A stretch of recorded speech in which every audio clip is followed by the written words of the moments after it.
Hello, welcome to this video on wind energy technology. In this session, we will be looking at wind turbine critical material circular strategies.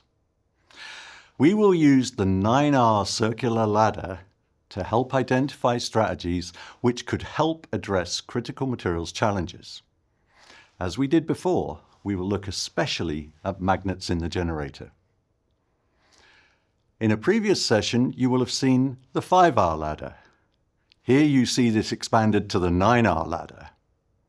The R refers to the first letter in each strategy. Below R9, at the bottom, is the take, make, waste linear economy. You will see the 9R ladder is divided into 3 sections. These are useful applications of materials, life extension, and smarter product use. The higher up the ladder you go, the lower the R number and the more circular and sustainable the strategy is. We will focus especially on R8 and R3 to R6. Theoretically, permanent magnets could be recycled to quite high rates. The actual figures are much lower, especially for the rare earth elements like neodymium and dysprosium. Recycling means destroying the magnet and trying to get the separate materials apart. Technically speaking, separating rare earth elements from magnets is complex.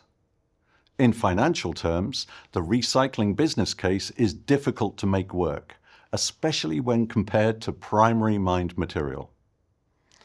The risks for recycling companies are high, given price and supply volatility, and this has been made worse by geopolitical and trade tensions. The rapid development of new wind turbines being built and their lifespan in use means that critical material demand is higher and will remain so in the near future. But we must wait for the wind turbines to come out of service before we can access the magnets for recycling. The higher line for neodymium, shown in the graph, is because much more of it is used in the magnets. Here we see the expected volumes of recycled neodymium and dysprosium from wind turbines in 2030 and 2050. This is a very small fraction of the demand in 2030, below 1% for neodymium and 3% for dysprosium. Even in 2050, recycling in EU will meet a third of the demand at best. If the even more ambitious plans for wind turbine building are realized in the EU, the figure is even lower. Given the range of challenges for recycling of critical materials, let's look at some circular strategies that could help. Firstly, design for recycling could help improve the amount of critical materials that can be recovered. The use of eco-design principles, developing designs which are modular, and designing ease of dismantling are approaches which could help. Governments and policymakers can develop actions which will provide legislative support. This could include extended producer responsibility legislation, where the producer has the responsibility to close the materials loop. Other requirements can include traceability of materials, using strategies such as digital product passport. Also, seeking to ensure improved recycling efficiency is important. All this requires investment.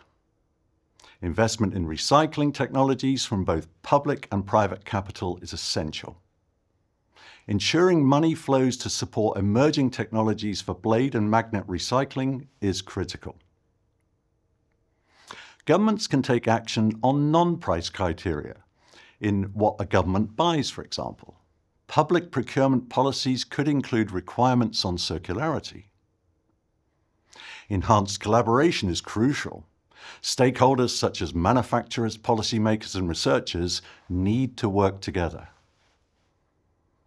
Our strategy R2, reduce, should be deployed to seek to decrease the total amount of critical materials in wind turbines. With a lot of focus on recycling, the slowing of resource flows has been often overlooked. Key to slowing is to extend the lifetime of products and components through R3 reuse, R4 repair, R5 refurbish, R6 remanufacture, and R7 repurpose. Of these strategies, one with the most potential is R6, remanufacturing, which could enhance the resilience of the wind sector significantly. In principle, disassembling, inspecting, reconditioning generators is feasible, which reduces reliance on new rare earth materials and extends the turbine lifespan without sacrificing efficiency. In addition, it is estimated that 65% of components salvaged from decommissioned turbines can be R3 reused as spare parts for operational turbines still in service. Okay, so what can we take away from this look at critical material circular strategies in wind turbines, using the generator as an example case? Recycling is essential, but it has challenges. Recycling alone won't fix it, and critical materials are very difficult to substitute and often have very low recycling rates. Many countries have high import dependence, which leads to a high risk of supply insecurity. A mix of circular strategies are needed. Slowing by life extending and recycling together can really help. Reducing demand by needing less is key. This is not just a European challenge. All countries face critical materials challenges as demand outstrips supply due to the energy and digital transitions. Thank you for joining me in this overview of critical materials circular strategies. Stay tuned for the next part of the course.